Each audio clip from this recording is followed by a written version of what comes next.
ॐ नमो भगवते वासुदेवाय। ॐ नमो भगवते वासुदेवाय। ॐ नमो भगवते वासुदेवाय। नारायणं नमस्कृत्य नरं चैव नरोत्तमं देवीं सरस्वतीं व्यासं ततो जयम् उदीरयेत्। शृण्वतां स्वकथा कृष्ण पुण्यश्रवणकीर्तना ह्यद्यन्तस्थो ह्यभद्राणि विधुनोति सुहृत्स्यताम्। नष्टप्रायेषु भद्रेषु नित्यं भागवत सेवया भगवत्युत्तमश्लोके भक्तिर्भवति नैष्टिकी।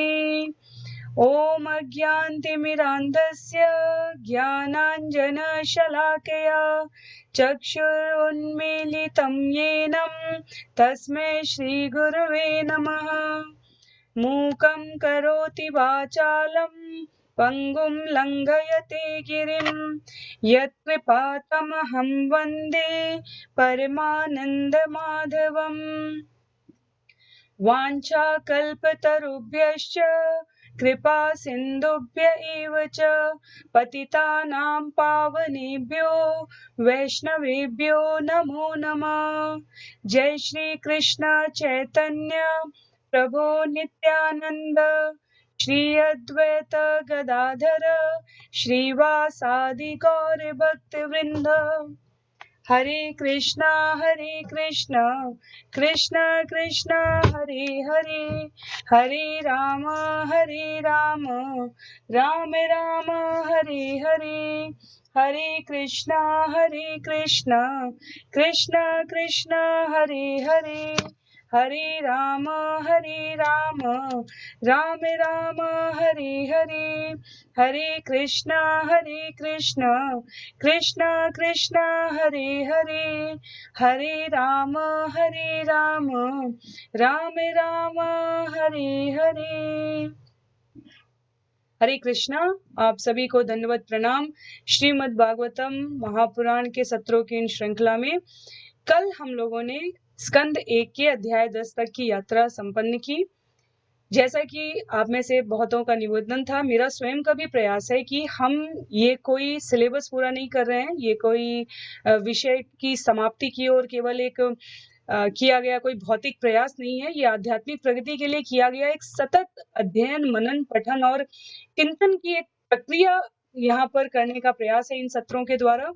तो अध्याय 10 तक की समाप्ति के पश्चात आज के सत्र में और संभवतः कल के सत्र में मिलाकर हम लोग अब तक जो हमने अध्ययन किया है 10 अध्याय, ऑल 10 चैप्टर्स और सभी 10 अध्यायों का हम लोग एक रिवीजन का, एक पुनरावृत्ति का सत्र आज और कल को मिलाकर हमने आयोजित करने का ये प्रयास किया है।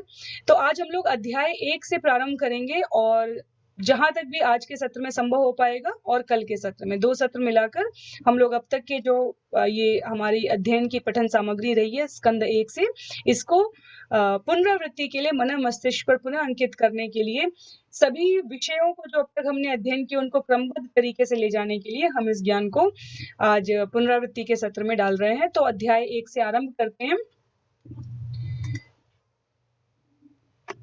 अगर हम सभी को स्मरण होगा तो अध्याय 1 जो हम सब के लिए बिल्कुल आरंभ है, मुनियों की जिज्ञासा है। आप लोग सभी की सुविधा के लिए ये यहाँ पर प्रस्तुत करते हैं। तो अध्याय 1 में मुनियों की जिज्ञासा थी, अध्याय 2 में दिव्यता तथा दिव्य सेवा थी, अध्याय 3 में समस्त अवतारों के स्तोत्र भगवान श्री कृष्ण कैसे हैं, अध्याय 4 श्री नारद का प्राकृत्य है और अध्याय 5 में नारद का व्यास देव को आदेश है। तो प्रयास करेंगे कि हम अध्याय 1 के श्लोक संख्या 1 से आरंभ करें। जो प्रमुख श्लोक हैं बिल्कुल सरल तरीके से जाएंगे, पूरे अध्याय का एक अवलोकन और उसके पश्चात जो प्रमुख बिंदु हैं उनको हम समझने का यहाँ पर प्रयास करेंगे। तो अध्याय 1 मुनियों के जिज्ञासा के जो 25 श्लोक थे, उनका 3 प्रमुख श्रेणी में वर्गीकरण कर सकते हैं। भगवान और भागवतम की महिमा, ये श्लोक संख्या 1 से लेकर 3 तक बताई गई है। नैमिषारण्य में शौनक आदि ऋषियों द्वारा यज्ञ किया गया, उस यज्ञ का उद्देश्य क्या था, क्योंकि वो द्वापर और कलयुग के संधि समय पर किया जा रहा है, तो श्लोक संख्या 4 से 6 में ऋषियों द्वारा किए गए यज्ञ का वर्णन है। श्लोक संख्या 7 से 25 में सूत गोस्वामी का व्यास आसन पर स्वागत करते हैं, धर्म संबंधी जिज्ञासाएं प्रस्तुत करते हैं ऋषियों के जो अग्रगणी शौनक ऋषि हैं। तो ये जो श्लोक है 7 से लेकर 25 तक, इसमें चर्चा आएगी कलयुग के प्रमुख लक्षण क्या है, कलयुग के संबंध में प्रश्न किए जाएंगे, सर्वसाधारण की आध्यात्मिक प्रगति के उपाय क्या है, इस प्रकार की बातें यहाँ पर इन श्लोकों के द्वारा करने का प्रयास किया गया है। तो सबसे पहले श्लोक संख्या 1 को स्मरण कर लेते हैं। ओम नमो भगवते वासुदेवाय जन्माद्यस्य यतोऽन्वयादितरतश्चार्थेष्वभिज्ञस्वराट् तेने ब्रह्महृदय आदिकवये मुह्यन्ति यत्सूरय तेजो वारिमृदां यथा विनिमयो यत्र त्रिसर्गो मृषा धाम्ना स्वेन सदा निरस्तकुहकं सत्यं परं धीमहि। इस श्लोक को एक और स्वर में आप लोग राग में गा सकते हैं। ये सरल तरीके से जिस प्रकार से हम पाठन करते हैं गद्य का पद्य का समान स्वर से, उसमें किया गया है। एक अन्य राग में अगर हम इसे गाना चाहें तो जन्मादस्य यतोऽन्वयादितरतश्चार्थेष्वभिज्ञस्वराट् तेने ब्रह्महृदाय आदिकवये मुह्यन्ति यत्सूरय तेजो वारिमृदां यथा विनिमयो यत्र त्रिसर्गो मृषा धाम्ना स्वेन सदा निरस्तकुहकं सत्यं परं धीमहि। तो इस श्लोक में भगवान जो वसुदेव पुत्र भगवान श्री कृष्ण हैं, उनको नमस्कार किया गया है। उन भगवान श्री कृष्ण का ध्यान करने की बात की गई है, क्योंकि वे परम सत्य हैं, व्यक्त ब्रह्मांडों की उत्पत्ति, पालन तथा संहार के समस्त कारणों के आदि कारण हैं। वे प्रत्यक्ष तथा अप्रत्यक्ष रूप से सारे जगत से अवगत रहते हैं और वे परम स्वतंत्र हैं, क्योंकि उनसे परे अन्य कोई कारण है ही नहीं। उन्होंने ही सर्वप्रथम आदि जीव ब्रह्मा जी के हृदय में वैदिक ज्ञान प्रदान किया। उन्हीं के कारण बड़े बड़े मुनि तथा देवता उसी तरह मोह में पड़ जाते हैं, जिस प्रकार अग्नि में जल या जल में स्थल देखकर कोई माया के द्वारा मोहग्रस्त हो जाता है। उन्हीं के कारण ये सारे भौतिक ब्रह्मांड जो प्रकृति के 3 गुणों की प्रतिक्रिया के कारण अस्थायी रूप से प्रकट होते हैं, वास्तविक लगते हैं, जबकि ये अवास्तविक होते हैं। अतः यहाँ पर कहा गया है, मैं उन भगवान श्री कृष्ण का ध्यान करता हूँ जो भौतिक जगत के भ्रामक रूपों से सर्वथा मुक्त अपने दिव्य धाम में निरंतर वास करते हैं। मैं उनका ध्यान करता हूँ क्योंकि वे ही परम सत्य हैं। तो हम सबके समझने के लिए यहाँ पर बहुत ही संक्षेप में, क्योंकि ये हमने बहुत विस्तार में समझा था पहले भी, हमारे लिए संक्षेप में समझने का विषय ये है कि वसुदेव पुत्र श्री कृष्ण कहने का अर्थ ये हुआ कि द्वापर में जो वसुदेव और देवकी है, उनके पुत्र के रूप में जो मनुष्य रूप में कृष्ण आए हैं, यहाँ पर उन्हीं वसुदेव पुत्र श्री कृष्ण के बारे में कहा जा रहा है। तो मनुष्य रूप में आते हुए भी वो परमात्मा पूर्ण पुरुषोत्तम भगवान श्री कृष्ण है, इसकी यहाँ पर आधिकारिक पुष्टि हो रही है। उसके पश्चात श्लोक संख्या 2 और 3 में तो ये भगवान का, क्योंकि ये भागवतम भगवान की लीलाओं का वर्णन है। भगवत गीता हमने कहा था भगवान द्वारा कहे गए गाए गए गीत हैं, इसीलिए उसे गीतोपनिषद कहा गया है। और भागवतम क्या है, भगवान के भक्तों द्वारा जो गाए गए गीत हैं, उन्हें यहाँ पर प्रस्तुत करने का प्रयास किया गया है। तो इस पूरे भागवतम महापुराण की महिमा को श्लोक संख्या 2 में बताया गया है। और श्लोक संख्या 2 को भी हम लोग देख लेते हैं। प्रथम 3 श्लोक बहुत महत्व के हैं, हमें स्मरण, अगर संभव हो तो हमें स्मरण रखना चाहिए। जब भी कोई हमसे भगवान शब्द के बारे में पूछे तो हम वहां पर बता सकें। धर्मः प्रोषित कैतवोऽत्र परमो निर्मत्सराणां सतां वेद्यं वास्तवमत्र वसतु शिवदं तापत्रयोन्मूलनम्। श्रीमद्भागवते महामुनिकृते किं वा परैरीश्वर सद्यो ह्यद्यवरुध्यते अत्र कृतिभिः शुश्रूषुभिस्तत्क्षणात्। तो श्रीमद् भागवतम के लिए कहा गया है कि ये जो भागवत पुराण है भौतिक कारणों से प्रेरित होने वाले समस्त धार्मिक कृत्यों को पूर्ण रूप से बहिष्कृत करते हुए सर्वोच्च सत्य का प्रतिपादन करता है। ये शुद्ध रूप से पूर्ण रूप से जो शुद्ध हृदय वाले भक्त हैं उनके लिए ही ये जानने योग्य है। ये सर्वोच्च सत्य वास्तविकता है जो माया से पृथक होते हुए सबों के कल्याण के लिए है। ऐसा सत्य तीनों प्रकार के संतापों को समूल नष्ट करने वाला है। ये ग्रंथ महामुनि व्यासदेव द्वारा सौंदर्यपूर्ण भगवत ईश्वर साक्षात्कार के लिए अपने आप में पर्याप्त है।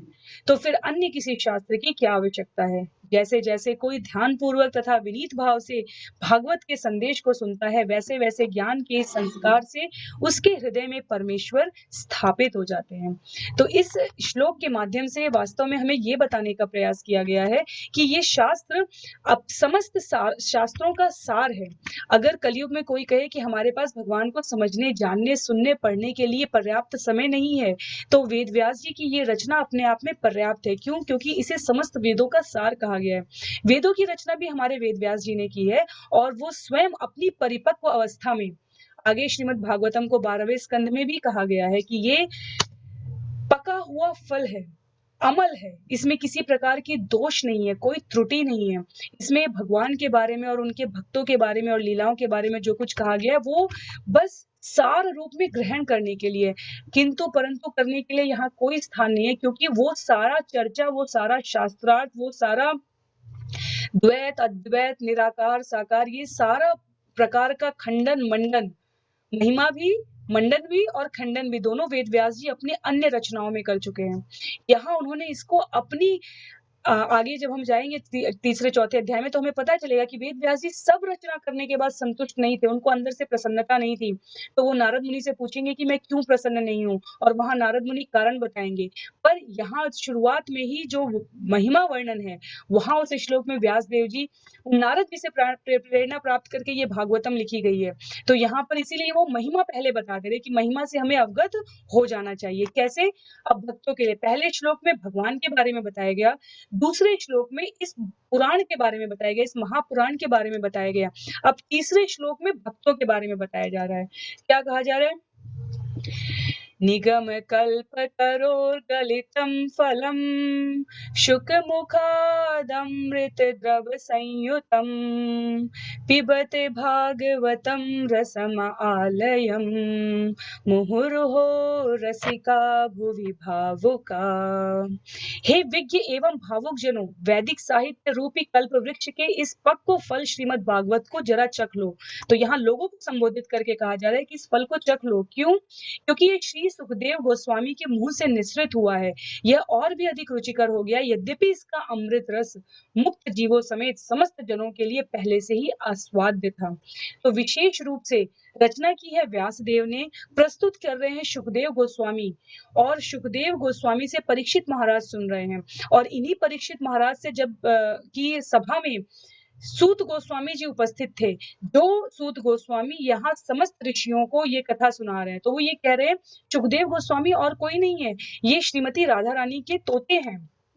जब भगवान श्री कृष्ण और राधा रानी इस भूमंडल पर कृष्ण और राधा के रूप में वृंदावन में जब प्रकट हुए थे और जब वो लीला समाप्त करके जाने लगे, उस अवधि के बीच में श्री राधा रानी के पास जो उनका प्रियतम तोता पक्षी के रूप में जो थे वो सुखदेव गोस्वामी है। जब वो जाने लगी तो उन्होंने तो तोते ने पूछा मैं क्या करूं, तो उन्होंने कहा तुम भूमंडल पर रहकर भगवान की मेरी ये जो अनंत अनंत शेषों द्वारा कही जाने वाली लीलाएं हैं, इसको अनेक सुधी जनों से सुनो और उसको आगे प्रवाहित करो, निसृत करो। तो इसलिए कहा जा रहा है कि ये भागवतम तो अपने आप में संपूर्ण है। वेद व्यास जी ने नारद मुनि के मार्गदर्शन में उनकी प्रेरणा से लिखा, पर जब उन्होंने अपने पुत्र सुखदेव को सुनाया तो वो अधिक, अब जब सुखदेव जी सुना रहे हैं तो वो और अधिक रसमय हो गया है। क्यों? क्योंकि सुखदेव जी ने उन लीलाओं को साक्षात आस्वादन किया है। राधा और कृष्ण की लीलाएं, भक्तों की भगवान के साथ भाव विनिमय की लीलाएं, इन सब का उन्होंने रसास्वादन किया है। तो ये पक्व फल और अधिक मधुकर हो चुका है। तो पहले श्लोक में भगवान की महिमा है, दूसरे श्लोक में भागवत पुराण की महिमा, और तीसरे श्लोक में भक्त जनों से अनुरोध किया जा रहा है कि उन्हें इसका पान क्यों करना चाहिए। तत्पश्चात श्लोक संख्या 4 से अब हमारा श्रीमद् भागवतम का वो क्रमबद्ध ज्ञान शुरू होता है, जहां से आरंभ किया हुआ है हम लोगों के सुनने और समझने के लिए। तो नैमिषारण्य के जंगल में श्लोक संख्या 4 में लिखा है कि जो ऋषिगण थे, महान ऋषिगण, उन्होंने भगवान और भक्तों को प्रसन्न करने के लिए 1000 वर्ष तक चलने वाले यज्ञ को संपन्न करने के उद्देश्य से एकत्र होकर यज्ञ करना आरंभ किया।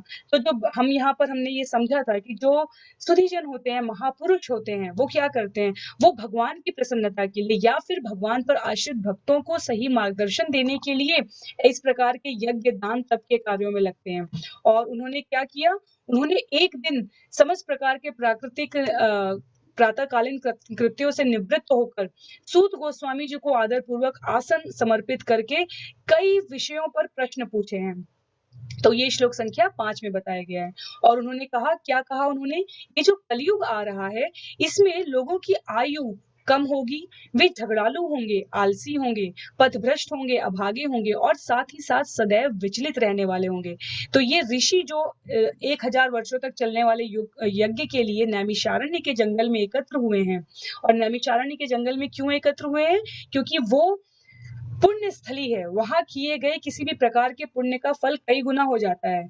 एक प्रसंग के रूप में यह भी कहा जाता है कि जब इस सृष्टि की रचना की जा रही थी तो नैमिषारण्य इस सृष्टि की धुरी है, यहाँ पर केंद्र बिंदु है, ब्रह्मांड को कवर किया हुआ है जिस आवरण में ब्रह्मा जी ने, उसकी का सेंट्रल पॉइंट, फोकल पॉइंट है, ये केंद्र बिंदु है। तो यहाँ किए गए किसी भी प्रकार के तप की महिमा कई गुना बढ़ जाती है। इसलिए ऋषियों ने ध्यान पूर्वक इस स्थान का चयन किया और भगवान और भक्तों की प्रसन्नता के लिए यज्ञ किया। सूत गोस्वामी जी को आमंत्रित किया सत्कार के साथ और उनसे पूछा कि लोगों की आयु कम है, झगड़ालू होंगे, आलसी होंगे, पथभ्रष्ट, अभागे होंगे, सदैव विचलित रहने वाले होंगे कलयुग में। तो ऐसे जन्म और मृत्यु के जाल में उलझे हुए जीव यदि भगवान श्री कृष्ण के पवित्र नाम का उच्चारण करते हैं तो हमने ऐसा सुना है कि वे तुरंत मुक्त हो जाते हैं। क्यों? क्योंकि साक्षात भय भी भगवान के नाम से भयभीत होता है। श्रीमद् भगवत गीता में भगवान ने कहा है, भय भी मैं हूं और अभय भी मैं हूं, भयशीलता और भयहीनता दोनों ही मैं हूं। उसके पश्चात स्वयं भगवान की इस प्रकार की लीलाओं का वर्णन करते हुए मुनि प्रस्तुत कर रहे हैं सूत गोस्वामी जी के चरणों में अपना निवेदन। क्या कहते हैं? जिन महान ऋषियों ने पूर्ण रूप से भगवान के चरण कमलों की शरण ग्रहण कर ली है, वे अपने संपर्क में आने वालों को तुरंत पवित्र कर देते हैं, जबकि गंगा जल दीर्घ काल तक उपयोग करने के बाद ही पवित्र होता है। तो यहाँ तुलना की जा रही है कि भागवतम को सुनना, भगवान की कथा को सुनना अपने आप में कितना पुण्यशाली है, कितना किसी भी प्रकार के भव बंधन से मुक्त करने वाला है। तो फिर वो पूछते हैं कि किस प्रकार के लोग, प्रश्न है यहाँ पर मुनियों का, कि ऐसे भगवान की कथा को किस प्रकार के लोग नहीं सुनना चाहेंगे। ऋषि कहते हैं श्लोक संख्या 16 अध्याय 1 में कि इस कलह प्रधान युग के पापों से उद्धार पाने का इच्छुक ऐसा कौन होगा जो भगवान के पुण्य यशों को नहीं सुनना चाहेगा। तो ये सारी जिज्ञासाएं चल रही हैं अभी ऋषियों द्वारा। अध्याय 2 में इनका उत्तर आरंभ होगा। तो वो प्रश्न करते हैं, अब उनके प्रश्न शुरू होंगे। कई प्रश्नों के पश्चात क्या आश्रय है, कहाँ भगवान, धर्म क्या है, इस प्रकार करने के बाद उनका प्रश्न आएगा, ब्रूहि योगेश्वरे कृष्णे ब्रह्मण्ये धर्म वर्मणि स्वाम काष्ठाम अधुनोपेते धर्म कम शरणम गत। क्योंकि परम सत्य योगेश्वर श्री कृष्ण अपने निज धाम के लिए प्रयाण कर चुके हैं, अतएव कृपा करके हमें बताइए कि अब धर्म ने किसका आश्रय लिया है। तो इस प्रकार मुनियों ने यज्ञ आरंभ करने के साथ साथ सूत गोस्वामी जी को आसन पर स्थापित करते हुए उनका अभिनंदन करते हुए उनसे 6 प्रकार के प्रश्न पूछे, और वो 6 प्रकार के प्रश्न हमारे इस अध्याय 1 के सारांश है। तो आइए उन 6 प्रकार के प्रश्नों को समझ लेते हैं। क्या क्या प्रश्न पूछा? श्लोक संख्या 9 में पूछा अध्याय 1 के जनसाधारण के लिए समग्र एवं परम कल्याण का मार्ग क्या है? समस्त शास्त्रों का सार क्या है? श्लोक संख्या 11 में पूछा है। भगवान कृष्ण स्वयं क्यों अवतरित हुए? श्लोक संख्या 12 में पूछा है। भगवान कृष्ण की बलराम तथा अपने अंतरंग पार्षदों के साथ संपन्न हुई मधुर लीला के विषय में बताइए। ये श्लोक संख्या 13 में पूछते हैं। और 17-18 श्लोक में पूछते हैं कि भगवान के विविध अवतारों के समय में प्रस्तुत साहसिक लीलाओं के विषय में पूर्ववर्ती आचार्यों द्वारा जो प्रस्तुत उपदेश है उसको बताइए।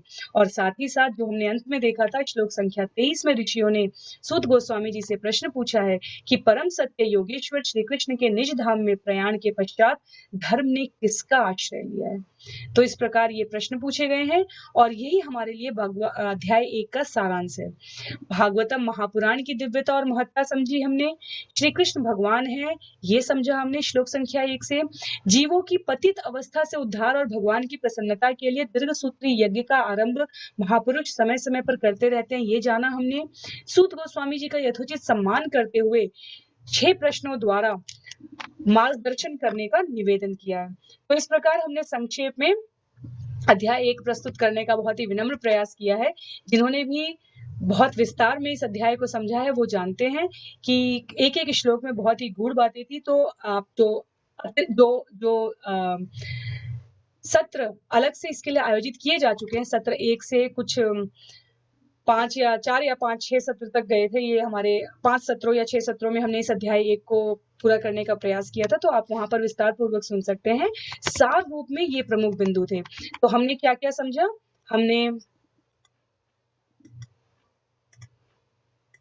हमने अध्याय 1 में जाना कि ये कलयुग के प्रमुख लक्षण, कलयुग के संबंध, तो कलयुग के प्रमुख लक्षण और कलयुग के संबंध में प्रश्न, लोग झगड़ालू होंगे, आलसी होंगे, न्यून आयु वाले होंगे, बुद्धिमत्ता क्षीण होगी, तो सर्वसाधारण की आध्यात्मिक प्रगति के उपाय बताइए। और उसके अतिरिक्त उन्होंने अन्य 5 प्रश्न भी पूछे थे। तो हम लोग सीधे श्लोक संख्या अध्याय 2 पर चलेंगे। अध्याय 2 हम सभी को पता है, मैं बीच बीच में आप लोगों को सबको बिल्कुल एकदम कुंजी की तरह हमें ये अध्याय पता रहे इसके लिए प्रस्तुत करते हैं। तो अध्याय 2 है दिव्यता तथा दिव्य सेवा। अब यहाँ पर सूत गोस्वामी मुनियों के प्रश्न का उत्तर देना आरंभ करेंगे। तो अध्याय 2 में हमारे पास 34 श्लोक है और अध्याय 2 के इन 34 श्लोकों को अगर हम प्रस्तुत करना चाहें संक्षेप में तो उनका वर्गीकरण कुछ इस प्रकार किया जा सकता है। हाँ, तो सूत गोस्वामी जी अब बोलना आरंभ करेंगे। वो सभी अग्रजों को नमस्कार करेंगे। तो वहां पर वो व्यास देव को, सुखदेव गोस्वामी को, इन सभी को नमस्कार करेंगे। अध्याय 4 और श्लोक संख्या 4 से लेकर 6 तक सूत गोस्वामी जो ये प्रश्न ऋषियों ने किए हैं इनकी सराहना करेंगे। ये बताएंगे कि ये क्यों महत्व के हैं, इनकी महत्ता इतनी ज्यादा क्यों है। और उसके पश्चात श्लोक संख्या 7 से लेकर 34 तक जो ऋषियों के द्वारा ये 6 पूछे गए प्रश्न थे इनके उत्तर दिए जाएंगे। तो उन उत्तरों के पश्चात हमारे जीवन में ये जो नीचे लिखे हुए बिंदु हैं वो बिल्कुल स्पष्ट हो जाएंगे। भगवान की भक्ति करने का क्या महत्व है, किस प्रकार के मनुष्य भगवान के प्रति लगाव रखते हैं, भगवान की भक्ति प्राप्त करने की क्या योग्यता है। ऐसा नहीं कि हर कोई हर प्रकार से, जिस प्रकार से हर प्रकार के ज्ञान को हर प्रकार की ऊर्ध्वगामी स्थिति में, अगर हम एक ग्रेड 1 से ग्रेड 10 तक जाना चाहते हैं तो हमें कुछ क्वालिफिकेशन डिस्प्ले करनी होती है, कुछ योग्यताएं, हर अर्हताएं प्रस्तुत करनी होती हैं, वो यहाँ पर बताई जाएंगी। प्राचीन से अर्वाचीन भक्तों में क्या समानताएं रही हैं, तो चाहे वह किसी भी देश काल युग कारण परिस्थिति प्रेरणा उद्देश्य से भगवान की भक्ति करने वाले भक्त हों, चाहे वो किसी भी देश के हों और किसी भी युग के रहे, उनमें कुछ समानताएं होती हैं, वो यहाँ पर चिन्हित किए जाएंगे। और ब्रह्मांड की किसी भी योनि में जन्मने का वास्तविक लक्ष्य क्या है वो श्लोक संख्या 7 से लेकर हम श्लोक संख्या 34 तक समझने का प्रयास करेंगे। तो श्लोक संख्या 1 आप लोगों के लिए जहां पर व्यास मुनि उच्चारण करते हैं वो देख लेते हैं। व्यास उवाच इति संप्रश्न संहिष्टो विप्राणां रोमहर्षणि प्रतिपूज्य वचस्तेषां प्रवक्तुम् उपचक्रमे। रोमहर्षण के पुत्र उग्रश्रवा ने ब्राह्मणों के सम्यक प्रश्नों से पूर्णतः प्रसन्न होकर उन्हें धन्यवाद दिया और वे उत्तर देने का प्रयास करने लगे। तो व्यासदेव यहाँ पर अध्याय 2 के स्कंद 1 के अध्याय 2 के श्लोक संख्या 1 में सूत गोस्वामी जी का परिचय देते हैं। तो हमने इसको भी जब हमने सत्र विस्तार पूर्वक लिए थे तब हमने यहाँ पर उसको भी समझने का प्रयास किया था। ये सूत गोस्वामी जी रोमहर्षण जी के पुत्र उग्रश्रवा हैं और उग्रश्रवा ही को वरदान प्राप्त हुआ ऋषियों से और बलराम जी से। तो कथा इस प्रकार की थी संक्षेप में कि बलराम जी तीर्थ यात्रा पर निकले थे और जो रोमहर्षण थे वो ऐसी ऋषियों की एक सभा में भगवान की कथा के बारे में कथा के बारे में कुछ वर्णन कर रहे थे। तो जब बलराम जी उस सभा में प्रवेश करते हैं तो समस्त ऋषि वहां पर खड़े हो जाते हैं, उनका अभिवादन करते हैं। पर जो रोमहर्षण कहे गए हैं वो रोमहर्षण भगवान की लीला थी कि वो अपने स्थान से खड़े नहीं हुए। तो एक तरीके से देखा जाए तो वो व्यासासन पर हैं और बलराम जी मनुष्य के रूप में हैं, वो नहीं खड़े हुए तो कोई बात नहीं। पर अगर लौकिक दृष्टि से ये ठीक लगता है कि कोई बात नहीं, जो कथा कह रहा है उनके लिए आवश्यक नहीं है कि वो बलराम जी के किसी भी राजा के प्रवेश करने पर राजा के रूप में भी समझे, मनुष्य रूप में भी समझे, तो उनके लिए खड़े होना आवश्यक नहीं था। पर रोमहर्षण भगवान की कथा कर रहे थे और स्वयं भगवान प्रस्तुत हुए हैं वहां पर, ऋषियों को इसका ज्ञान है, ऋषि खड़े हुए। तो अगर रोमहर्षण नहीं खड़े हुए ये समझते हुए कि अपने देह के भान के साथ कि मैं यहाँ पर कथा कर रहा हूँ, तो बलराम जी ने जो कि भगवान के प्रथम विस्तार रूप में है और भगवान में और उनमें केवल एक भिन्नता बताई जाती है, केवल रंग की भिन्नता। तो अपने लीला रूप में भगवान के विस्तार रूप में जो बलराम जी हैं वो और कोई नहीं अपितु संकर्षण है और उनमें केवल जो है एक भिन्नता बताई गई, केवल रंग की भिन्नता बताई गई है। तो अगर आप भगवान के बारे में कह रहे हैं और स्वयं भगवान सामने खड़े हैं तो लौकिक अलौकिक किसी भी दृष्टि से भगवान का स्वागत करना ही हमारा कर्म होना चाहिए उस समय। तो बलराम जी ने इसलिए रोमहर्षण जी को दंड दिया, उनके प्राण हरण किए, इसलिए क्योंकि इससे उनकी जो उन्होंने व्यास आसन के लिए गलत प्रतिमान स्थापित किए उसका लोगों को स्पष्ट संदेश प्रेषित होना चाहिए, इसके लिए उन्होंने ऐसा किया। पर ब्राह्मणों ने, जो वहां पर ऋषि थे, जो आशीर्वाद दे चुके थे रोमहर्षण जी को, उन्होंने बलराम जी से कहा कि अब हमारे आशीर्वाद का क्या? तो बलराम जी ने कहा आप लोगों की प्रसन्नता के लिए मैं उन्हें पुनः जीवित कर सकता हूँ, मुझे इसमें कोई आपत्ति नहीं है, लेकिन उस समय का उनका जो व्यवहार था उसके अनुरूप मैंने उन्हें दंडित किया है। तो ऋषियों ने कहा नहीं नहीं भगवान, आपका निर्णय सर्वमान्य, आपको ऐसा करने की अतिरिक्त आवश्यकता नहीं है। चूंकि, तो उन्होंने वहां शास्त्र के वचन को उद्धृत किया था, चूंकि पुत्र पिता का प्रतिनिधि होता है, तो हम अब उग्रश्रवा जी को, सूत गोस्वामी जी को यहाँ अधिष्ठित करते हैं और सारे प्रकार के जो आशीर्वाद रोमहर्षण जी को दिए गए थे उसके अधिकारी कौन हो जाते हैं? सूत गोस्वामी हो जाते हैं। स्वयं बलराम जी उन्हें प्रतिष्ठित करते हैं। तो इस प्रकार बलराम जी धर्म की स्थापना की बात कही गई है भगवान के लिए, उसको यहाँ पर मूल रूप में स्थापित करते हैं।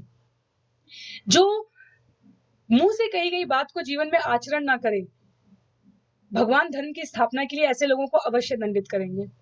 तो रोमहर्षण जी को उन्होंने दंडित किया, पर कथा क्योंकि भगवान की ओर ये आशीर्वाद ऋषि वर्ग का है तो इसलिए उनके पुत्र यहाँ पर अधिष्ठित होते हैं। और सूत गोस्वामी की योग्यता कोई न्यूनतम योग्यता नहीं थी। सूत गोस्वामी जी के बारे में हमें आगे परिचय प्राप्त होगा कि सूत गोस्वामी जी जब सुखदेव गोस्वामी परीक्षित महाराज को कथा सुना रहे हैं तो उन्होंने उनके मुख से, मुखारविंद से वहां बैठकर बहुत ही ध्यान पूर्वक ये कथा सुनी है। तो ये जो गुरु शिष्य परंपरा कही जाती है, भगवान की कथा भगवान के भक्तों द्वारा सुनी जानी चाहिए, इसका यहाँ पर प्रत्यक्ष रूप से हमें प्रमाण प्राप्त होता है। तो सूत गोस्वामी जी को आशीर्वचन प्राप्त होते हैं, सूत गोस्वामी जी कथा को सुनाना शुरू करते हैं और सूत गोस्वामी जी कृतज्ञता रूप में, तो ये विनम्रता सूत गोस्वामी जी के चरित्र में दिखाई गई है कि किस प्रकार अपने पिता से इतर, अपने पिता से भिन्न सूत गोस्वामी जी किसको नमस्कार करते हैं? समस्त मुनियों के गुरु व्यासदेव के पुत्र सुखदेव को नमस्कार करते हैं, जिन्होंने संसार के गहन अंधकार में भागों को पार करने के लिए संघर्षशील उन निकट भौतिकतावादियों के प्रति अनुकंपा करके वैदिक ज्ञान के इस सार रूप परम गुह्य पुराण को स्वयं आत्मसात करने के बाद अनुभव द्वारा कह सुनाया। कितनी सारी बातें यहाँ पर इन श्लोकों में हमें बता दी गई है। क्या क्या कहा गया? उनको नमस्कार इसलिए किया गया है क्योंकि उन्होंने अगर भगवान का कॉन्सेप्ट नहीं होता, अगर भगवान के बारे में इस जगत में जानकारी नहीं होती, तो विचार करके देखिए कि हम जीवों का क्या हश्र होता। हम सिर्फ खाना सोना, पशुओं की तरह खाना सोना, इंद्रिय तृप्ति करना और अपनी रक्षा करना, सिर्फ इन 4 कर्तव्यों में बंधे रहते, और इन 4 कर्तव्यों को करते हुए कितने नाना प्रकार के पाप युक्त जंजाल कर्म बंधन में हम बंधे रहते, हमें इसका भान भी नहीं होता। विशेष रूप से जो अंतर्राष्ट्रीय कृष्ण भावनामृत संघ के नियमों को पालन करने वाले श्रील प्रभुपाद को मानने वाले शिष्य हैं, उनकी तो कृतज्ञता ये है कि जिस प्रकार यहाँ पर सूत गोस्वामी जी सुखदेव गोस्वामी के लिए कृतज्ञता ज्ञापित कर रहे हैं, अंतर्राष्ट्रीय कृष्ण भावनामृत संघ इस्कॉन के सदस्य श्रील प्रभुपाद के लिए वो कृतज्ञता ज्ञापित करते हैं। क्यों? क्योंकि यदि वास्तव में श्रील प्रभुपाद इस कलयुग में इस 50, 60, 70 वर्ष पहले नहीं आए होते तो हम सब भौतिक उपलब्धियों को प्राप्त करके कहीं न कहीं अपने लिए जन्म जन्मांतर के कर्मों में बांध के ही रखने वाले कर्म कर रहे होते, आज यहाँ बैठकर भगवत चर्चा नहीं कर रहे होते। तो श्रील प्रभुपाद जिनका कल तिरोभाव तिथि था, उनको हम विशेष रूप से स्मरण करते हैं यहाँ पर कि ये सारा ज्ञान प्रदान करने में हमें जो किंचित मात्र भी समझ हमारे जीवन में विकसित हो रही है, उसका पूरा श्रेय उनके त्याग, उनके समर्पण, उनके प्रयास को जाता है, जिन्होंने इन पुस्तकों के माध्यम से इस ज्ञान को इतना सरल बना दिया हमारे लिए कि हम कम से कम पढ़ के उसको कथा के रूप में ही, भले ही व्यवहार रूप में पूर्णता में ना हो, पर कथा के रूप में समझने का यहाँ पर एक प्रयास कर रहे हैं, हम और आप, हम सभी परस्पर। तो सुखदेव गोस्वामी जी को यहाँ पर सूत गोस्वामी जी नमस्कार करते हैं और वो कहते हैं कि ऐसा नहीं है कि सुखदेव गोस्वामी ने ये ज्ञान बस यूं ही कह दिया, पुस्तक उठाई और कथा बाँच दी। नहीं, उन्होंने अंतिम पंक्ति अगर आप देखें तो उन्होंने लिखा है, कृपा करके, अनुकंपा करके वैदिक ज्ञान के सार को, ये भागवतम महापुराण वैदिक ज्ञान का सार है, इसे स्वयं आत्मसात करने के बाद अनुभव द्वारा कह सुनाया। तो आप देख सकते हैं राधा रानी के पास उनका तोता है और वो सुखदेव गोस्वामी जब पहुंचे हैं तो ऋषियों की प्रार्थना पर वो जो ज्ञान उन्होंने अपने पिता से सुनकर आत्मसात कर लिया था, वो यहाँ पर प्रस्तुत किया है। उसके पश्चात हमारे सूत गोस्वामी जी और किसे नमस्कार करते हैं, तो वो नमस्कार करते हैं श्री भगवान नारायण को, नारायण ऋषि को, विद्या की देवी माता सरस्वती को और ग्रंथकार श्रील व्यासदेव को। तो श्लोक संख्या 1 से लेकर 3 तक में, 4 तक में इस प्रकार वो नमस्कार करने के पश्चात श्लोक संख्या 6 में वो कहते हैं कि वास्तव में जीवन के समस्त कर्मों की वृत्ति क्या है, क्योंकि वो सराहना कर रहे हैं मुनियों के प्रश्न की। तो वो कहते हैं, संपूर्ण मानवता के लिए परम वृत्ति अर्थात धर्म वही है जिसके द्वारा सारे मनुष्य दिव्य भगवान की प्रेम भक्ति प्राप्त कर सकें।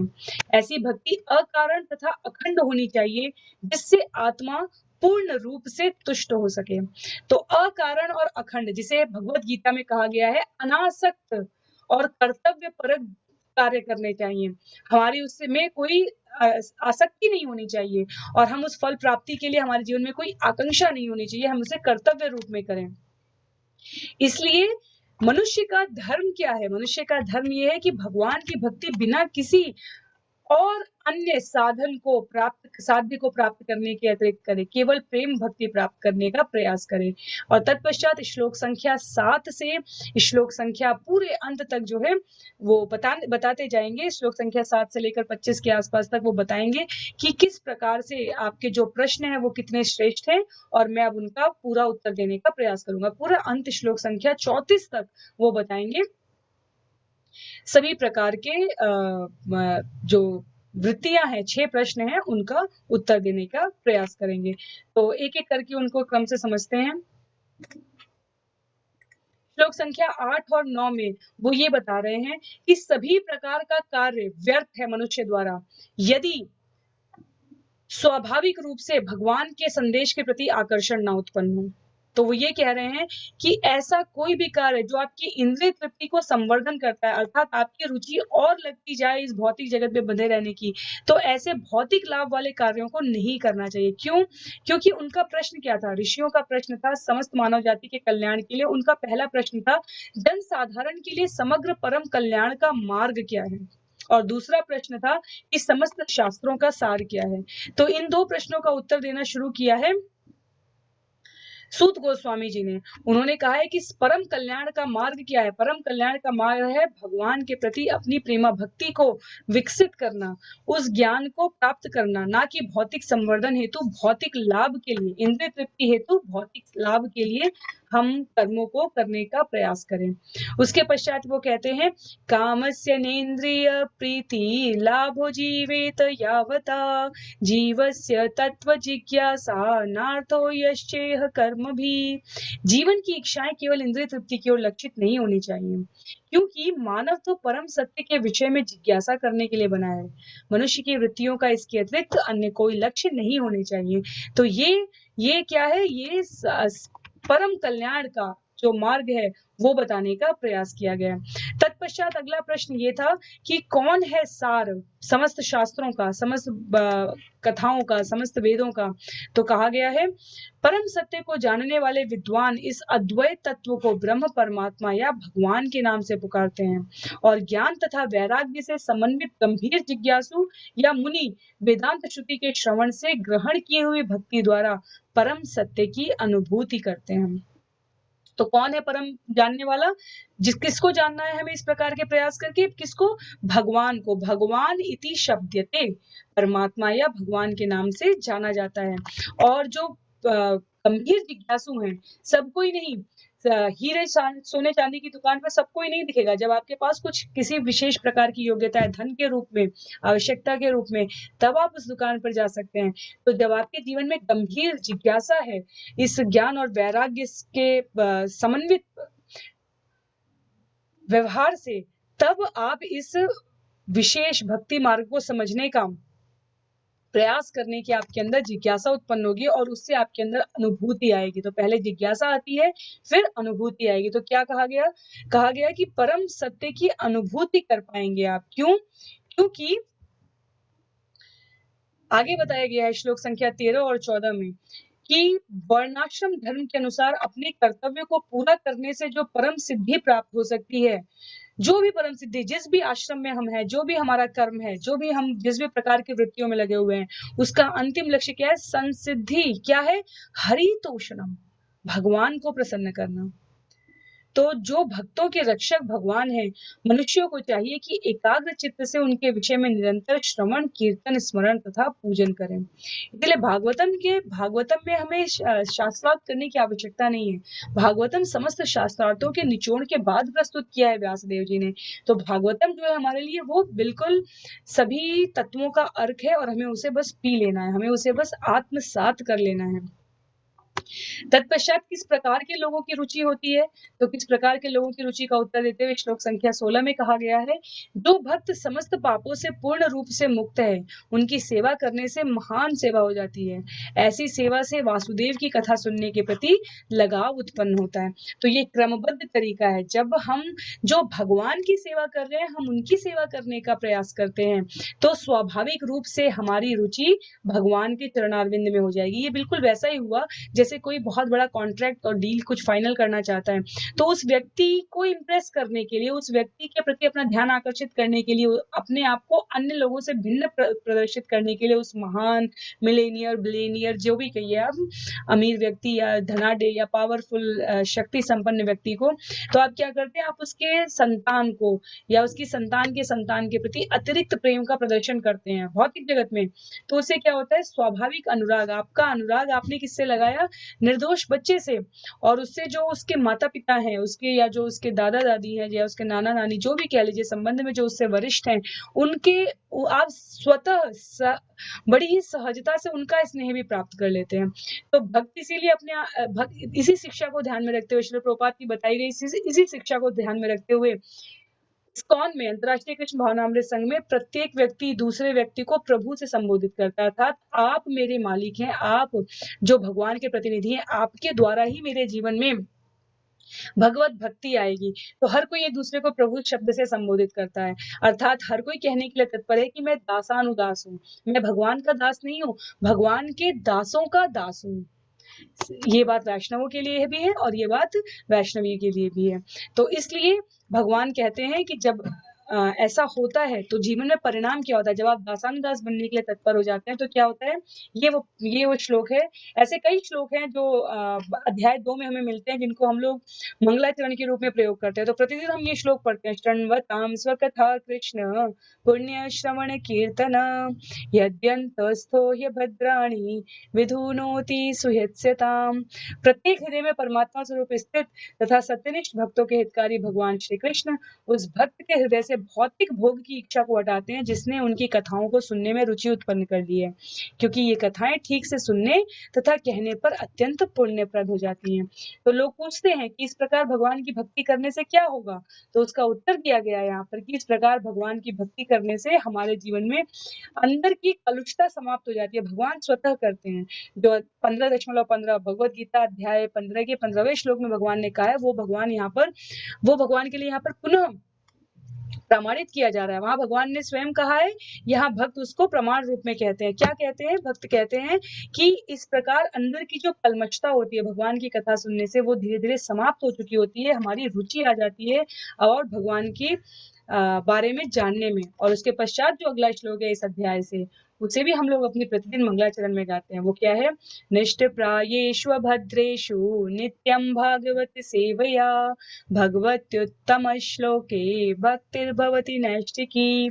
भागवत की कक्षाओं में नियमित उपस्थित रहने तथा शुद्ध भक्ति की सेवा करने से हृदय के सारे दुख लगभग पूर्णतः विनष्ट हो जाते हैं और उन पुण्य श्लोक भगवान में अटल प्रेम भक्ति स्थापित हो जाती है, जिनकी प्रशंसा दिव्य गीतों से की जाती है। तो हम अध्याय 2 में क्या समझ रहे हैं? अध्याय 2 के श्लोक संख्या 7 से लेकर 24 तक शिष्यों द्वारा अध्याय 1 में पूछे गए 6 प्रश्नों का उत्तर दिया जा रहा है। तत्पश्चात पूरे एक क्रम में चलेगा। पूरी महिमा बताई गई है कि भगवान के बारे में जानने से, भगवान के बारे में सुनने से, भगवान के बारे में बोलने से क्या होता है? हृदय की गांठ भिद जाती है और सारे संशय छिन्न भिन्न हो जाते हैं। जब मनुष्य आत्मा को स्वामी के रूप में देखता है तो सकाम कर्मों की श्रृंखला समाप्त हो जाती है। हम कर्म क्यों करते हैं? हम कर्म करते हैं साधारण रूप में, भक्ति की बात नहीं हो रही है। कर्म करते हैं ताकि हमें इस भौतिक जगत में वैभव प्राप्त हो। पर जब मनुष्य समझ जाता है आत्मा का कॉन्सेप्ट, आत्मा का विज्ञान, कि हम ये शरीर नहीं आत्मा है, शरीर तो यही नष्ट हो जाएगा, तो शरीर के लिए जो आवश्यक वस्तुएं, आवश्यक संसाधन, आवश्यक तरीके के उपचार किए जा रहे हैं, वो इस शरीर के समाप्त होने के साथ ही समाप्त हो जाएंगे। ये ज्ञान आत्मा रूप में, इसीलिए इस श्लोक में क्या कहा गया है कि संशय छिन्न भिन्न हो जाता है, हृदय की गांठ खुल जाती है। क्यों? क्योंकि हमें पता चल जाता है कि हम शरीर नहीं आत्मा है, और तब हम सकाम कर्मों की श्रृंखला से अपने आप को भिन्न कर लेते हैं, हम हटा लेते हैं। और क्या करते हैं? हम सिर्फ जिस प्रकार से अनंत काल से अध्यात्मवादी भगवान की प्रसन्नता के लिए कृष्ण भक्ति करते आ रहे हैं, वैसी ही भक्ति में हम अपने आप को लिप्त कर लेते हैं। उसके पश्चात यहाँ पर कई श्लोकों के सार रूप में ये भी प्रस्तुत किया गया था कि जो जिस रूप में भगवान की भक्ति करता है, भगवान उसको उसी हिसाब से रेसिप्रोकेट करते हैं, उसी हिसाब से उसके साथ विनिमय करते हैं। तो विनिमय का क्रम क्या था? वो विनिमय का क्रम इस प्रकार था। कर्मी अर्थात जो सकाम कर्म की फल की इच्छा रखता है, भगवान उसकी भौतिक इच्छा पूर्ति कर देते हैं अगर वो उसके कोटा में उपलब्ध हो। जो ब्रह्मवादी होते हैं, जो निराकार की बात करते हैं, वो ब्रह्म रूप में समाहित हो जाती हैं। योगियों को भगवान सिद्धि देते हैं, अर्थात वो आत्मा परमात्मा के तत्व को समझ पाते हैं, तो एक शरीर से दूसरे शरीर में गमन करना और इस प्रकार की चीजें प्राप्त होती है। पर जो भक्त होता है वो क्या करता है? उसको भगवान अपना परम धाम देते हैं। तो कर्मी ब्रह्मवादी या योगी को अपना परम धाम नहीं देते भगवान परम धाम देते हैं सिर्फ और सिर्फ अपने भक्तों को, सिर्फ और सिर्फ अपने भक्तों को। तत्पश्चात अनेक प्रकार की बातें जो यहाँ पर बताई गई थी श्लोक, क्योंकि हम यहाँ पर ये श्लोक संख्या 22 से लेकर 26, 27, 28 में आत्मा का, शरीर का विज्ञान बताया जा रहा है। तो यहाँ पर बताया जाएगा कि भौतिक जगत की उत्पत्ति, पालन तथा संहार ये ब्रह्मा, विष्णु और शिव इन 3 गुणात्मक रूपों को ग्रहण कर लेते हैं। तो हमने इसके बारे में स्पष्ट रूप से बताया था कि हर ब्रह्मांड में भगवान अपने को विस्तार रूप में जब ले जाते हैं तो वो ब्रह्मा, विष्णु, महेश उस ब्रह्मांड के अपने ब्रह्मा, अपने विष्णु और अपने महेश होते हैं। जब द्वापर में ब्रह्म विमोहन लीला होती है, उस समय भगवान ब्रह्मा जी को जब उनका असली अपना लीला का परिचय देते हैं और ब्रह्मा जी उन्हें नमस्कार करने के लिए आते हैं, तो ब्रह्मा जी क्या देखते हैं? इस ब्रह्मांड के ब्रह्मा चतुर्मुखी हैं, तो इस ब्रह्मांड में 4 युग हैं, और वो देखते हैं कि 10 मुख वाले ब्रह्मा भी नमस्कार कर रहे हैं। 15, 20, 100, 50 जहां देखो वहां नमस्कार करते हुए ब्रह्माओं के मुकुटों की, सिरों में धारण किए गए मुकुटों की टंकार बज रही है। इससे क्या स्पष्ट हुआ? इससे ये स्पष्ट हुआ कि भगवान अपने आप में जो सत रज और तम बना के इस सृष्टि का संचालन कर रहे हैं वो स्वयं इससे आबद्ध नहीं है, वो अपने विस्तार रूप में ब्रह्मा विष्णु महेश और जगत की अधिष्ठात्री बहिरंगा शक्ति हमारी माता दुर्गा के माध्यम से इस संसार को चला रहे हैं। तो इसलिए श्लोक संख्या 23 में आगे बढ़ते हुए यहाँ पर थोड़ा वर्णन किया गया, जो भगवत गीता में बहुत विस्तार से किया गया, उसे यहाँ पर संक्षेप में बताया गया है कि सत रज और तम तीनों से बचने का हमें प्रयास करना चाहिए और शुद्ध की तरफ बढ़ने का प्रयास। तो तम सबसे नीचे आता है, रज उसके ऊपर आता है और सत सबसे ऊपर आता है। तम का उदाहरण हमारे यहाँ कौन रहा है? तम का उदाहरण हमारे यहाँ रहे हैं कुंभकर्ण। कुंभकर्ण हमारे यहाँ तम का उदाहरण रहे हैं। उसके पश्चात रावण हमारे यहाँ रजस के रजोगुण के प्रतिमान रहे हैं और विभीषण जो है सत्व रूप में पहुंचते हैं। और शुद्ध भक्त कौन है? शुद्ध भक्त हमारे हनुमान जी हैं ही। तो ये भक्तों के ये जो उदाहरण दिए जा रहे हैं ये उनको कनिष्ठ या श्रेष्ठ बताने के लिए नहीं है, ये विषय को सही प्रकार से समझ में आ जाए इसलिए कहा जा रहा है। तो श्लोक संख्या इसीलिए श्लोक संख्या आगे जब हम बढ़ते हैं तो हमें बताया गया है कि जो सतोगुण है वो मनुष्य को सुख से बांधते हैं, रजोगुण सकाम कर्म से बांधते हैं और तमोगुण मनुष्य के ज्ञान को ढककर उसे पागलपन से बांधते हैं। ये पूरे जो बताए जा रहे हैं किस लिए बताए जा रहे हैं? ये इसलिए बताए जा रहे हैं, ये भगवत गीता के श्लोक हैं और ये इसलिए बताए जा रहे हैं जिससे कि जीव को इस बात का स्पष्टीकरण रहे, भगवत गीता श्रीमद् भागवतम के अध्याय 2 के 23वें श्लोक का, कि किस प्रकार जीव इस भौतिक जगत में आबद्ध रहते हैं। तत्पश्चात अध्याय 2 के श्लोक संख्या 28 और 29 में जो हमारे सूत गोस्वामी हैं वो बिल्कुल एक सूत्र देते हैं। यहाँ पर वो क्या कहते हैं? वासुदेव परा वेदा, वासुदेव परा मखा, वासुदेव परा योगा, वासुदेव परा क्रिया, वासुदेव परम ज्ञानम, वासुदेव परम तप, वासुदेव परो धर्मो, वासुदेव परागति। हर चीज में वासुदेव के बारे में बताया गया। क्या कहा गया? प्रामाणिक शास्त्रों में ज्ञान का परम उद्देश्य पूर्ण पुरुषोत्तम भगवान श्री कृष्ण है। यज्ञ का उद्देश्य उन्हें प्रसन्न करना है, योग उन्हीं के साक्षात्कार के लिए, सारे सकाम कर्म अंततः उन्हीं के द्वारा पुरस्कृत होते हैं। वे परम ज्ञान है, सारी कठिन तपस्याएं उन्हीं को जानने के लिए की जाती है। उनकी प्रेमपूर्ण सेवा करना ही धर्म है, वे ही जीवन के चरम लक्ष्य हैं। कोई पूछे मनुष्य जीवन का परम लक्ष्य क्या है, उद्देश्य क्या है? भगवत प्राप्ति। कोई पूछे कि मनुष्य जीवन का धर्म क्या है? भगवान की सेवा करना, भगवान की भक्ति करना, और उससे क्या प्राप्त होगा? भगवत प्राप्ति प्राप्त होगी।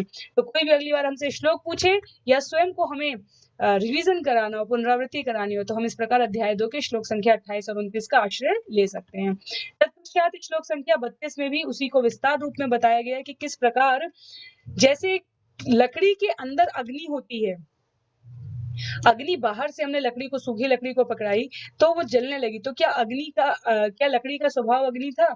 सूक्ष्म रूप में था, लकड़ी को नहीं पता था, उतनी आंच नहीं थी पर्याप्त मात्रा में जिससे लकड़ी स्वयं जलने जा रही हो। तो एक्सटर्नल फोर्स, बाह्य तरीके से उसे फोर्स कर दिया तो वो पूरी लकड़ी जलने लगी। तो आग हमेशा से थी लकड़ी के अंदर, पर अनुकूल वातावरण मिलने पर वो प्रस्फुटित हुई। इसी प्रकार हर कोई भगवान का भक्त होता है, हर कोई भगवान का भक्त होता है, लेकिन जब परिस्थितियां और जब इंसान की इच्छाएं उस ओर एकात्म हो जाती हैं तो भगवान उस हिसाब से जीवन में अवसर उपलब्ध करा देता है।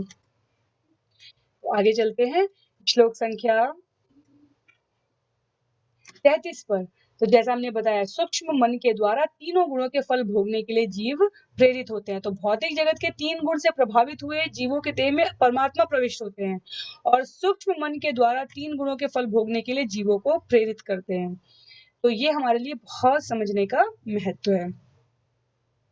तत्पश्चात एक विषय आता है कि कैसे भगवान के लिए कार्य करें और कैसे अपने लिए कार्य करें। तो इसका उत्तर दिया था कि अगर कैशियर बैंक में पैसे गिन रहा है और ग्राहकों के लिए कर रहा है और बैंक के लिए कर रहा है तो वही उसका कर्म सुना जाएगा, लेकिन यदि वो यही धन अपना समझ ले, अपने पास रखना चाहे तो ये उसकी मूर्खता कही जाएगी और उसके लिए समाज के नियमों के हिसाब से उसे दंडित भी किया जाएगा। इसी प्रकार सैनिक, सीमा पर रक्षा करता हुआ सैनिक हमारा बहुत बड़ा प्रहरी है, पर अगर वो इसका प्रयोग सामान्य जनमानस को मारने के लिए करे तो वो उचित नहीं होगा।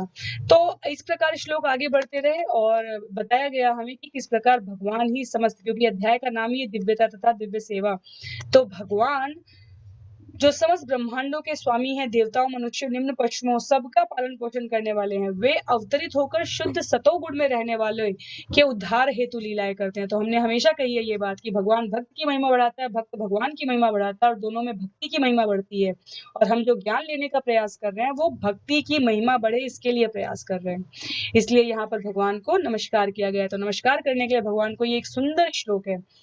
ये जो है क्या कहा गया, नाम संकीर्तनम यस्य सर्व पाप प्रणाशनम प्रणामो दुख शमनस्तम नमामि हरिम पदम।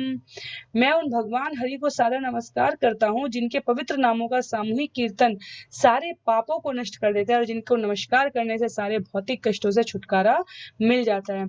तो coming back to the question जो कई बार पूछा जाता है कि किस प्रकार नाम लेने से पाप कम हो जाएंगे, जीवन में शुद्धता, प्रबुद्धता, प्रसन्नता आ जाएगी। ऐसा इसलिए क्योंकि भगवान का नाम लेना अर्थात शब्द हो गए ब्रह्म, ब्रह्म अर्थात उसमें भगवान की प्रेरणा है। जैसी जीवन, जैसी धारणा वैसी ही जीवन शैली बनेगी। तो जैसा विचार होगा, जैसी धारणा होगी, वैसी ही जीवन शैली होगी। जब हम भगवान पर अपने समर्पण को, शरणागति को स्वीकार करते हैं तो भगवान भी फिर कहते हैं कि मेरे अतिरिक्त इसका कोई नहीं है, इसलिए मुझे इसको अवश्य रूप से सहायता करनी। जैसे माँ 2 बच्चों में जो छोटा बच्चा है, जो अभी चलना फिरना नहीं शुरू किया, अभी वो माँ के दूध पर है, तो वो जब रोएगा तो माँ तुरंत दौड़ती है। क्यों? क्योंकि माँ को पता है कि वो बच्चा खुद से उठा के कुछ नहीं खा सकता। लेकिन जबकि जो थोड़ा बड़ा बच्चा होगा उसको माँ कहेगी कि अगर भूख लगी है बेटा तो यहाँ वहां पर इस प्रकार से रसोई घर में वस्तुएं रखी हैं, आप उसको ले सकते हैं। तो कितनी डिग्री की हमारी सरेंडर है, कितनी हमारी शरणागति है भगवान के लिए, उतना उस हिसाब से, उस प्रकार से, उस अनुपात में भगवान रेसिप्रोकेट करते हैं, अर्थात भगवान भाव विनिमय करते हैं। तो इस प्रकार से अध्याय 2 हमने संक्षेप में समझा। अध्याय 2 का आप लोगों के लिए सूची एक बार फिर से प्रस्तुत कर देते हैं, जिससे हमें ये स्पष्ट हो जाए कि हमने अध्याय 1 में क्या सीखा। तो सूत गोस्वामी जी ने नमस्कार किया व्यासदेव जी को, सुखदेव गोस्वामी जी को। ऋषि द्वारा पूछे गए प्रश्न की सराहना करते हुए बताया कि भगवान ही समस्त प्रकार के स्रोतों के आधार हैं। और श्लोकों के प्रश्न का उत्तर देते हुए 7 से 34 में तो कहाँ से भगवान की भक्ति प्राप्त करने की योग्यताएं, जो हम लोगों ने तुरंत अभी पढ़ी है, किस प्रकार के मनुष्य भगवान के प्रति लगाव रखते हैं, वो हम श्लोक संख्या 7 से लेकर 34 के बीच में यहाँ पर समझ पाए हैं। और प्राचीन से अर्वाचीन भक्तों की समानता क्या है, इसको भी हमने यहाँ पर समझा है। तो अब आरंभ करते हैं अध्याय 3 पे। अध्याय 3 क्या है? अध्याय 3 है हमारा जो समस्त अवतारों के स्रोत भगवान श्री कृष्ण है। तो यहाँ पर 44 श्लोक हैं। यहाँ पर ये 44 श्लोक हैं और इसमें भगवान के विभिन्न अवतारों का नाम गिनाते हुए सूत गोस्वामी आश्वस्त करेंगे ऋषियों को कि किस प्रकार, मैं ये सिर्फ व्यास देव, सुखदेव गोस्वामी या कतिपय ऋषि नहीं कह रहे, ये मेरा भी कहना है कि भगवान ही समस्त प्रकार के अवतारों के स्रोत हैं। तो अगर आप तो इसलिए कहने का प्रयास ये रहेगा कि भगवान बेसिकली इस पूरे ब्रह्मांड के, सृष्टि के सभी जीवों के नियामक के, सभी के जड़ रूप में है। तो जड़ को हमें सींचना है, वृक्ष अपने आप लहलाएगा, सृष्टि अपने आप अनवरत क्रम में भगवान द्वारा व्यवस्थित की गई व्यवस्था से चलती रहेगी। और हमारा कार्य क्या है? भगवान के चरणारविंद में, जड़ों में अपनी भक्ति को निवेदित करते रहना। तो अध्याय 3 का एक क्रमबद्ध तरीके से श्लोकों का वर्गीकरण समझ लेते हैं। अध्याय 3 में सृष्टि की उत्पत्ति के बारे में श्लोक संख्या 1 से लेकर 5 तक बताया गया है। भगवान के प्रमुख जो शक्त्यावतार हैं, सब नाम आएंगे इसमें, वो श्लोक संख्या 6 से लेकर 25 तक है। भगवान के अन्य अवतार किस प्रकार वो अंश अवतार करते हैं, किस प्रकार विभूति के रूप में जन्म लेते हैं, ये सब भगवान के अन्य अवतारों श्लोक संख्या 26 से 30 में बताया गया है।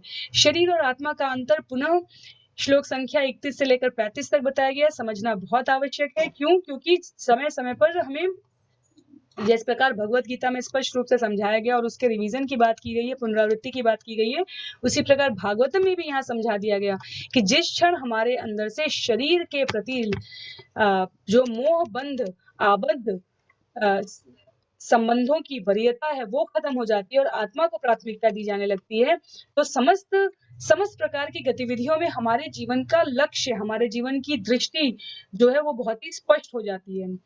उसके पश्चात श्लोक संख्या 36 से लेकर 39 तक विभिन्न जीव की विभिन्न जिज्ञासाओं से ज्ञान प्राप्ति कैसे होती है वो भी हम समझेंगे, और श्लोक संख्या 40 से लेकर 44 तक श्रीमद् भागवतम का उदय और सूत गोस्वामी को ज्ञान प्राप्ति। वास्तव में देखा जाए तो ये बहुत ही लंबा अध्याय था और हमने इसके लिए कई सत्र लिए थे, तो बहुत ही विस्तार में ना जाते हुए सृष्टि के बारे में हम सबको पता है, सृष्टि के बारे में हम सबको पता है, कहने का आशय है कि हम सबको शास्त्रों में पता है कि शास्त्रों में कहाँ कैसे लिखा हुआ है।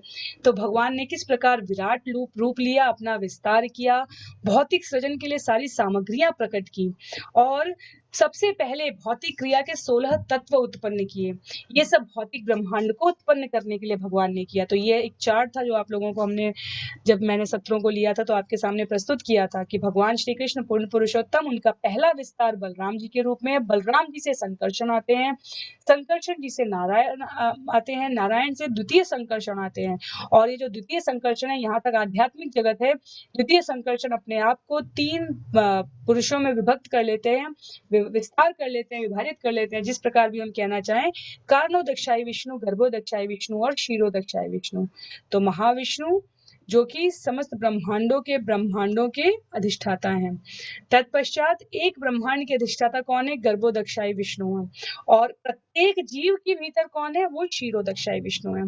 तो सबसे सूक्ष्म से शुरू करें, आत्मा के भीतर क्षीरोदक्षाई विष्णु है।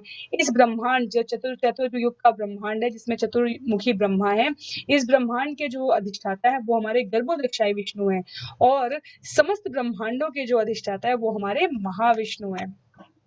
तो इसका यहाँ पर प्रस्तुतिकरण किया गया, और फिर हमने ब्रह्म संहिता के भी सुंदर श्लोक की बात की थी।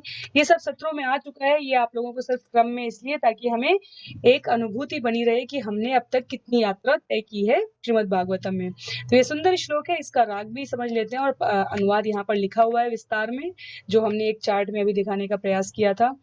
यस्य कनिश्वसित कलामथावलम्ब्य जीवन्ति लोम विलजा जगदण्डनाथ विष्णुर्महान् स इह यस्य कला विशेषो गोविन्दमादिपुरुषं तमहं भजामि। तो इस प्रकार से यहाँ पर कृष्ण अर्थात अथवा गोविंदा से बलराम, संकर्षण, नारायण, द्वितीय संकर्षण, महाविष्णु, गर्भोदक्षाई विष्णु और क्षीरोदक्षाई विष्णु की उत्पत्ति का वर्णन किया गया। ये ब्रह्म संहिता स्वयं ब्रह्मा जी द्वारा लिखी गई है और उन्होंने यहाँ पर इसका विस्तृत वर्णन किया है। तो उसके पश्चात गणना में जब हम जाएंगे तो हमें पूरा विस्तार से जो है ब्रह्मा के दिनों के बारे में बताया गया, जो भगवत गीता के सत्र में भी बताया गया था आप सभी को। तो अगर सार अगर हमें समझना था तो ये जो अंतिम बिंदु था हमारे लिए कि ब्रह्मा का एक दिन मनुष्यों के वर्षों की तुलना में, ह्यूमन ईयर्स के तुलना में समझे तो ब्रह्मा जी का एक पूरा जीवन, एक दिन 1000 महायुग के बराबर होता है, और एक पूरा जीवन जो 100 वर्ष हैं ब्रह्मा के, वो 311.04 खरब मानव वर्ष होते हैं। 311.04 खरब मानव वर्ष होते हैं।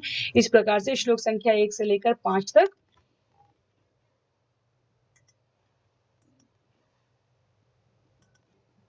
प्रस्तुति की गई है, किस प्रकार भगवान समस्त सृष्टि के, समस्त ब्रह्मांडों के स्वयं उत्प्रेरक हैं। श्लोक संख्या 6 से आरंभ हो गया था। सबसे पहले सनत कुमारों के रूप में भगवान प्रकट होते हैं, ब्रह्मा जी के मानस पुत्र के रूप में।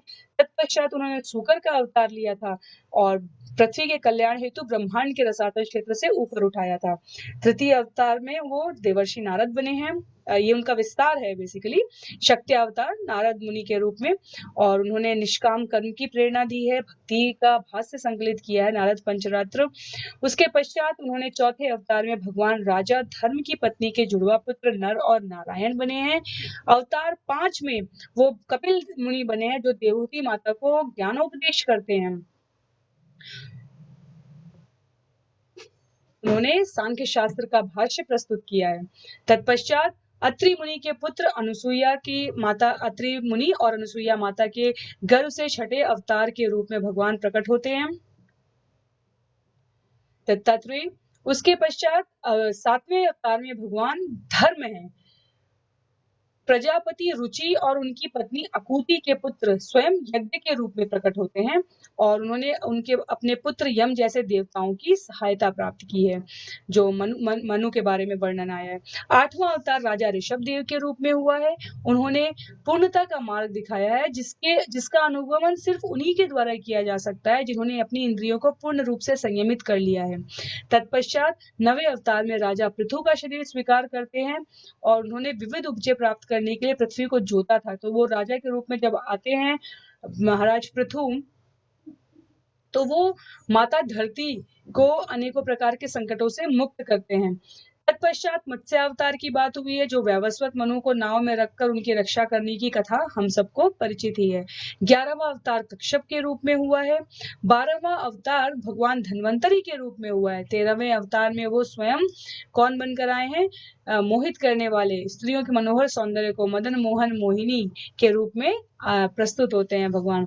14वें अवतार में वो भगवान नरसिंह देव के रूप में आते हैं। 15वें अवतार में वो वामन देव के रूप में आते हैं। 16वें अवतार में वो परशुराम के रूप में आते हैं। 17वें अवतार में पराशर मुनि के माध्यम से सत्यवती के गर्भ से श्री व्यास देव के रूप में भगवान प्रकट होते हैं।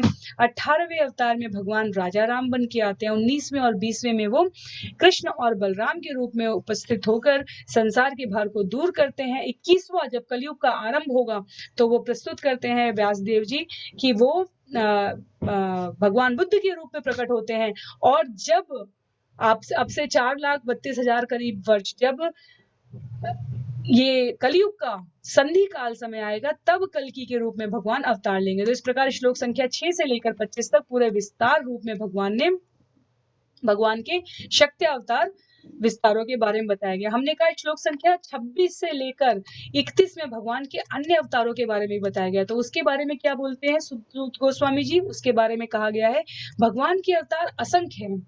जिस प्रकार अक्षय जल के स्रोत से निकलने वाले झरने हैं, उसी प्रकार भगवान के अवतार भी असंख्य बताए गए हैं। और जितने भी भगवान के अवतार हैं, तो ये 28वां श्लोक श्रीमद् भागवतम का बहुत ही प्रसिद्ध श्लोक है। एति चांस कला पुंश कृष्णस्तु भगवान स्वयं इंद्रादि अव्याकुलम लोकम मृडायन्ति युगे युगे। तो ये जितने भी भगवान के पूर्ण अंश या पूर्णांश हैं, लेकिन इन सब में सर्वोत्तम कौन है? वो जो भगवान की रक्षा करने के लिए, भगवान आस्तिकों की रक्षा करने के लिए स्वयं मुरलीधरा मनमोहना के रूप में प्रकट करते हैं। तो इस प्रकार आज के सत्र को हम लोग यहीं पर समाप्त करते हैं। यहाँ अध्याय 3 के श्लोक संख्या 28 तक हमने किया है। कल के सत्र को यहीं से आरंभ करेंगे। आप में से जिनको भी लग रहा हो कि सत्र बहुत तेज गया आज का, वो इसलिए क्योंकि ये सारे विषय हम लोग पिछले 36-37 सत्रों में हमने विस्तार पूर्वक एक अध्याय को 5 से 6 सत्र देते हुए समझने का प्रयास किया था। वहां हर अवतार की, हर विस्तार की कथा भी बताई गई है। तो अगर आपको पुनरावृत्ति के ये सत्र इतने रुचिकर ना लगे, तो आप मूल सत्रों से अपनी पुनरावृत्ति कर सकते हैं, आप उनको पुनः सुन सकते हैं। तो कल हम इसको आगे हम लोग कल इसे कंटिन्यू रखें। कल हम इसे इसी प्रकार चर्चा में आगे बढ़ाएंगे अध्याय 3 के श्लोक संख्या 29 के बाद से। श्रील प्रभुपाद की जय, श्रील गुरुदेव की जय, अनंत कोटि वैष्णव वृंद की जय।